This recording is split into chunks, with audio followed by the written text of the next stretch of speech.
بسم اللہ الرحمن الرحیم۔ کہتے ہیں ظلم ایک دن اپنے انجام کو ضرور پہنچتا ہے۔ حجاج بن یوسف ظلم کا دوسرا نام، بنو امیہ کا پالتو دہشت گرد، سینکڑوں صحابہ کرام اور تابعین اور تبع تابعین کو اور ہزاروں کی تعداد میں عام مسلمانوں کو بے دریغ شہید کرنے والا بنو امیہ کا پالتو دہشت گرد حجاج یوسف کون تھا، اور اس نے کون کون سے صحابہ کرام کو شہید کروایا اور اس کا عبرت ناک انجام کیا ہوا؟ اس کا نام ابو محمد حجاج بن یوسف بن حکم بن ابو عقیل صرفی تھا۔ یہ طائف میں پیدا ہوا، وہیں اس کی پرورش ہوئی۔ حجاج بن یوسف طائف کے مشہور قبیلہ بنو ثقیف سے تعلق رکھتا تھا۔ حجاج بچپن سے ہی اپنے ہم جماعتوں پر حکومت کرنے کا عادی تھا۔ تعلیم سے فارغ ہو کر اس نے اپنے باپ کے ساتھ ہی تدریس کا پیشہ اختیار کیا، لیکن وہ اس پیشے پر قطعاً مطمئن نہ تھا اور کسی نہ کسی طرح حکمران بننے کے خواب دیکھتا رہتا تھا۔ بالآخر وہ طائف چھوڑ کر دمشق پہنچا اور کسی نہ کسی طرح عبد الملک بن مروان کے ایک وزیر کی ملازمت حاصل کرنے میں کامیاب ہو گیا۔ وزیر نے جلد ہی اس کی انتظامی صلاحیتوں کو بھانپ لیا اور اس کو ترقی دے کر اپنی جاگیر کا منتظم مقرر کر دیا۔ ایک چیز جس کی وزیر کو ہمیشہ شکایت رہتی تھی اس کی سخت گیری کی، لیکن اس سخت گیری کی وجہ سے ہی وزیر کی جاگیر کا انتظام بہتر ہو گیا تھا۔ اتفاق سے عبد الملک کو اپنی فوج سے سستی اور کاہلی کی شکایات پیدا ہو گئیں اور اس نے ایک محتسب مقرر کرنے کا فیصلہ کیا۔ اسی وزیر نے حجاج کا نام پیش کیا، لیکن یہ وضاحت کر دی کہ آدمی سخت گیر ہے، اس لیے وہ اس کے افعال کے لیے جواب دہ نہ ہوگا۔ اس طرح حجاج عبد الملک کی فوج میں شامل ہو گیا۔ اس حیثیت سے اس نے عبد الملک کی خوب خدمت کی اور عمومی فوج اس سے دہشت کھانے لگی، یہاں تک کہ خود وزیر کا دستہ بھی اس کی سخت گیری اور اطاعت کا شکار ہوا، حالانکہ وہ خود کئی سال انہی میں شامل رہا تھا۔ عبد الملک نے جب عراق پر حملہ کیا تو مصعب بن زبیر کے خلاف اس کے سخت اقدامات نے عبد الملک کو قائل کر دیا کہ حجاج اس کے کہنے پر کوئی بھی قدم اٹھا سکتا ہے اور اس کے لیے اخلاقی اور مذہبی حدود کو عبور کرنا کوئی مشکل کام نہیں۔ عبداللہ بن زبیر رضی اللہ تعالی عنہ اس وقت مکہ میں پناہ گزیر تھے اور عبد الملک کو ان کی حکومت کو ختم کرنے کے لیے کسی ایسے ہی شخص کی تلاش تھی جو عبداللہ بن زبیر رضی اللہ تعالی عنہ کا خاتمہ کر سکے۔ چنانچہ حجاج بن یوسف کو اس مہم کا ذمہ دار بنایا گیا۔ اس نے مکہ کی ناکہ بندی کر کے غذائی بحران پیدا کر دیا اور سنگ باری کی۔ جب شامی خانہ کعبہ کی حرمت یا عبداللہ بن زبیر رضی اللہ تعالی عنہ کی اخلاقی درخواستوں کی وجہ سے ہچکچاتے تو حجاج خود سنگ باری کرتا تھا۔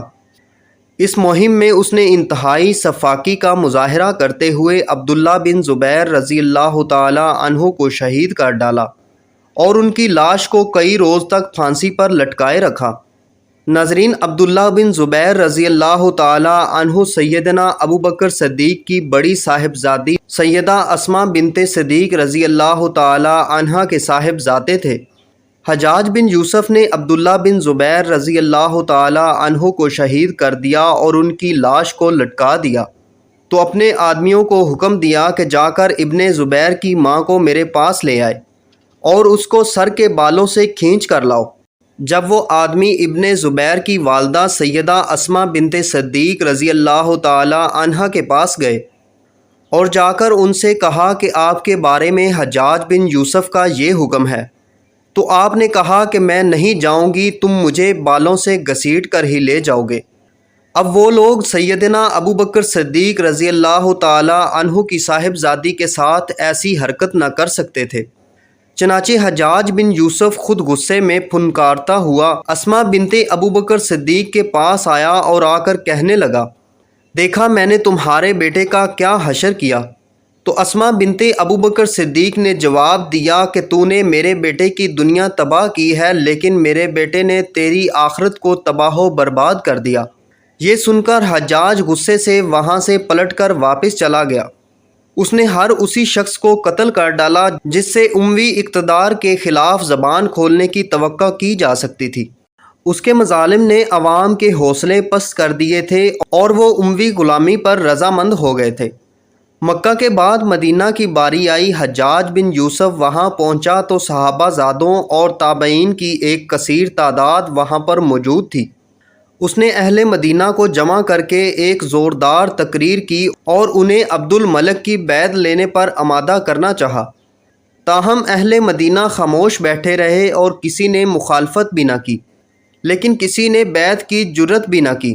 حجاج نے انہیں 3 دن کی مہلت دے کر رخصت کر دیا، لیکن ساتھ ہی قتل و غارت کا مشغلہ شروع کر دیا۔ لوگ اس کے جوہر و ستم کے واقعات سن چکے تھے اور واقعہ ہرہ انہیں ابھی بھولا نہیں تھا، اس لیے انہوں نے عبد الملک کی بیعت کر لی۔ حجاج بن یوسف نے معززین کی ایک فہرست تیار کر ڈالی اور ان سب کو یکے بعد دیگرے طلب کر کے بیعت لی۔ جس نے اموی حکومت پر تنقید کی اور بیعت سے انکار کیا، اس کی گردن اڑا دی گئی۔ 2 ماہ تک اس کی بربریت کے مظاہرے بھرپور سے بھرپور ہوتے رہے۔ بالآخر اس مقدس بستی کے باشندوں سے قیامت ٹل گئی اور حجاج بن یوسف صفاق کا تبادلہ عراق ہو گیا۔ عبد الملک نے اہل خراسان اور کوفہ و برہ کی باریانہ روش کو ختم کرنے کے لیے حجاج بن یوسف کو گورنر مقرر کیا۔ اس نے صرف 12 آدمی ساتھ لیے اور 1000 میل کا فاصلہ طے کر کے بالکل غیر متوقع طور پر کوفہ پہنچا۔ کوفہ میں داخلہ کے وقت اس نے نقاب پہن رکھی تھی تاکہ لوگ اسے پہچان نہ سکیں۔ اس کے ساتھی اہل کوفہ کو پکار پکار کر مسجد میں جمع ہونے کا حکم دے رہے تھے۔ حجاج بن یوسف مسجد پہنچا تو لوگ شرارت پر آمادہ نظر آتے تھے۔ کنکریاں ہمراہ لائے تھے تاکہ ان سے نئے گورنر کا استقبال کر سکیں۔ اس نے ممبر پر چڑھ کر نقاب الٹی اور تقریر اس طرح سے شروع کی: لوگو سنو اور ہوش و حواس درست کر کے سنو۔ تمہاری شورش پسندی اور شرارتوں سے تنگ آ کر امیر المومنین نے اس بار اپنے ترکش کا سب سے سخت گیر تیر تم پر چلایا ہے۔ تم منافق، مفسد اور باغی ہو۔ تم نت نئی شرارتیں کرتے اور ہر آنے والے حاکم سے بغاوت کرنے کے عادی ہو۔ سیدھے ہو جاؤ اور اطاعت کے لیے سر جھکا دو، ورنہ تمہیں ایسا ذلیل اور خوار کر دوں گا کہ تمہاری آئندہ نسلیں تم پر لعنت بھیجا کریں گی۔ میرا غصہ بہت تیز اور میرا انتقام بہت ہولناک ہے۔ تم سیدھی طرح سے راہ راست پر آ جاؤ، ورنہ خدا کی قسم میں تمہاری کھال کھچوا کر اس میں بھس بھروا دوں گا۔ اس تقریر سے لوگ بری طرح سے مروب ہوئے۔ اس نے عبد الملک کا خط پڑھنے کا حکم دیا جس میں اس کی تقریر کا حکم تھا۔ خط کا آغاز السلام علیکم سے ہوتا تھا۔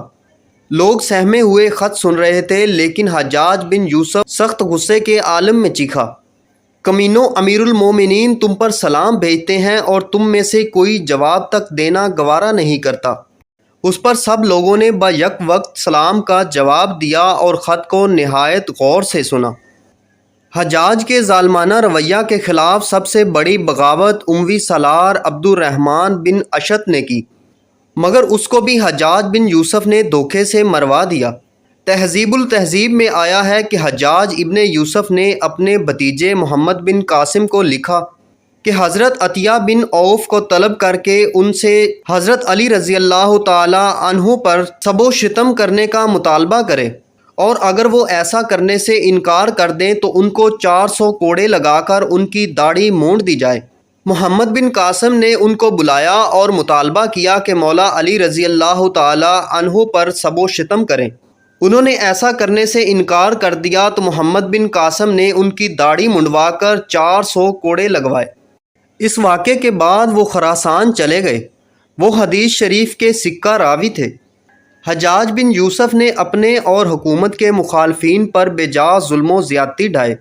اس کی محبوب ترین سزا مخالف کو بے لباس کر کے بغیر چھت کے قید خانوں میں رکھنا تھی۔ اس معاملے میں وہ مرد اور عورتوں کی تمیز بھی نہیں رکھتا تھا۔ مزید اذیت دینے کے لیے وہ ایک ہی خاندان کے مرد اور خواتین کو ایک ہی جگہ پر بے لباس کر کے قید کر دیا کرتا تھا۔ ایک وقت میں اس کے بے لباس قیدیوں کی تعداد 50,000 تک پہنچ گئی تھی، جس میں نصف سے زیادہ خواتین شامل تھیں۔ ان قیدیوں میں اکثریت حجاج بن یوسف اور بنی امیہ کے سیاسی مخالفین کی تھی۔ ناظرین، ظلم کی رسی اللہ تعالیٰ خود ہی ڈھیلی کرتا ہے اور پھر جب اس کو کھینچتا ہے تو پھر ظلم کا نام و نشان تک مٹ جاتا ہے۔ حجاج بن یوسف ظالم صفت انسان کا انجام بھی کچھ ایسا ہی ہوا۔ حضرت سعید بن جبیر جو کہ ایک تابعی تھے اور بعض روایات کے مطابق یہ صحابی بھی تھے، یہ بہت درویش صفت انسان تھے۔ ایک دن منبر پر بیٹھے تھے کہ ان کی زبان سے یہ الفاظ ادا ہوئے کہ حجاج بن یوسف ایک ظالم شخص ہے۔ ادھر جب حجاج بن یوسف کو پتہ چلا کہ یہ میرے بارے میں ایسا گمان کرتے ہیں تو اس نے آپ کو اپنے دربار میں بلایا اور بلا کر پوچھا کہ کیا تم نے میرے بارے میں ایسی باتیں بولی ہیں؟ تو انہوں نے فرمایا ہاں بالکل، تو ایسا ہی ایک ظالم شخص ہے۔ یہ سن کر حجاج کا رنگ غصے سے سرخ ہو گیا اور اس نے آپ کے قتل کے احکامات جاری کر دیے۔ جب آپ کو قتل کرنے کے لیے دربار سے باہر لے کر جانے لگے تو آپ مسکرانے لگے۔ حجاج بن یوسف کو ناگوار گزرا تو اس نے پوچھا کیوں مسکراتے ہو؟ تو آپ نے جواب دیا تیری بے وقوفی پر اور جو اللہ نے تجھے ڈھیل دے رکھی ہے اس پر مسکراتا ہوں۔ حجاج نے پھر حکم دیا کہ اسے میرے سامنے ہی ذبح کر دو۔ جب خنجر گلے پر رکھا گیا تو آپ نے اپنا رخ قبلہ کی طرف کر لیا اور یہ جملہ فرمایا، اے میرے اللہ میرا چہرہ تیری طرف ہے، تیری رضا پر راضی ہوں۔ یہ حجاج نہ موت کا مالک ہے نہ زندگی کا۔ جب حجاج نے یہ سنا تو بولا اس کا رخ قبلہ کی طرف سے پھیر دو۔ جب قبلہ سے رخ پھیرا تو آپ نے فرمایا یا اللہ رخ جدھر بھی ہو تو ہر جگہ موجود ہے، مشرق مغرب ہر طرف تیری حکمرانی ہے۔ میری دعا ہے کہ میرا قتل اس کا آخری ظلم ہو اور میرے بعد اسے کسی پر مسلط نہ فرمانا۔ جب آپ کی زبان سے یہ جملہ ادا ہوا اس کے ساتھ ہی آپ کو ذبح کر دیا گیا اور اتنا خون بہا کہ دربار تر ہو گیا۔ ایک سمجھدار بندہ بولا کہ اتنا خون تب نکلتا ہے جب کوئی خوشی خوشی مسکراتا ہوا اللہ کی رضا پر راضی ہو جاتا ہے۔ اور پھر تاریخ نے دیکھا کہ وہ واقعی ان کی شہادت کے بعد حجاج کسی اور کے قتل پر قادر نہ ہو سکا، اور ابن جبیر کی شہادت کے صرف 40 دن کے اندر اندر یہ بھی ایک خطرناک بیماری کا شکار ہو کر دنیا سے کوچ کر گیا۔ حجاج بن یوسف کے نام سے سب واقف ہیں۔ حجاج بن یوسف کو عبد الملک نے مکہ، مدینہ، طائف اور یمن کا نائب مقرر کیا تھا اور اپنے بھائی بشیر کی موت کے بعد اسے عراق بھیج دیا، جہاں سے وہ کوفہ میں داخل ہوا۔ ان علاقوں میں 20 سال تک حجاج بن یوسف کا عمل دخل رہا۔ اس نے کوفہ میں بیٹھ کر زبردست فتوحات حاصل کی۔ اس کے دور میں مسلمان مجاہدین چین تک پہنچ گئے۔ حجاج بن یوسف نے ہی قرآن پاک پر اعراب لگوائے۔ اللہ تعالیٰ نے اسے بڑی فصاحت، بلاغت اور شجاعت سے نوازا تھا۔ حجاج بن یوسف حافظ قرآن تھا، شراب نوشی بدکاری سے بچتا تھا۔ وہ جہاد کا دھنی اور فتوحات کا حریص تھا، مگر اس کی تمام اچھائیوں پر اس کی ایک برائی نے پردہ ڈال دیا تھا، اور وہ برائی کیا تھی؟ حجاج بن یوسف بہت ظالم تھا۔ اس نے اپنی زندگی میں ایک خونخوار درندے کا روپ دھار لیا تھا۔ ایک طرف موسیٰ بن نصیر اور محمد بن قاسم کفار کی گردنیں اڑا رہے تھے، اور دوسری طرف وہ خود اللہ کے بندوں، اولیاء اور علماء کے خون سے ہولی کھیل رہا تھا۔ حجاج نے 1,20,000 انسانوں کو بے قصور شہید کروایا۔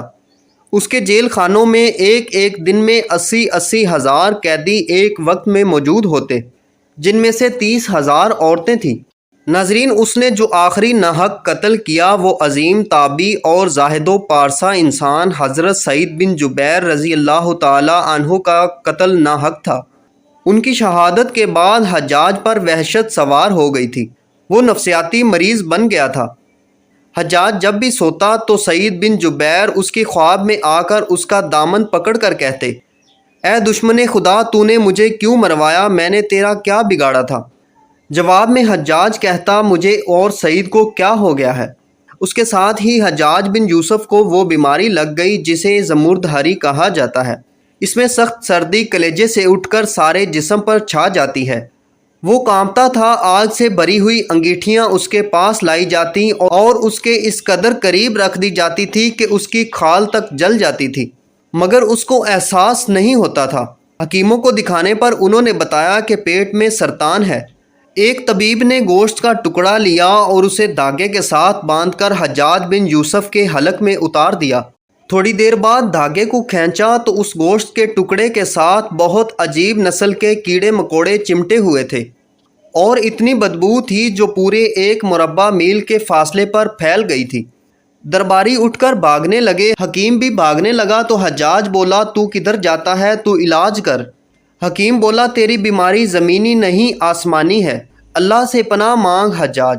جب مادی تدبیروں سے مایوس ہو گیا تو اس نے حضرت حسن بصری رحمۃ اللہ علیہ کو بلوایا اور ان سے دعا کرنے کی درخواست کی۔ وہ حجاج کی حالت دیکھ کر رو پڑے اور فرمانے لگے کہ حجاج، میں نے تجھے منع کیا تھا کہ اللہ کے نیک بندوں کے ساتھ چھیڑ چھاڑ مت کرنا، ان پر ظلم نہ کرنا، مگر تو باز نہ آیا۔ آج حجاج عبرت کا سبب بنا ہوا تھا۔ وہ اندر باہر سے جل رہا تھا، پھر بھی وہ کہتا تھا کہ اللہ 70 ماؤں سے بھی زیادہ اپنے بندوں کو چاہتا ہے، وہ مجھے بھی معاف کر دے گا۔ تو حسن بصری رحمۃ اللہ علیہ فرمانے لگے، کیا تو یہ چاہتا ہے کہ دنیا بھی اپنی مرضی سے گزارے اور آخرت بھی تجھے تیری مرضی کی مل جائے؟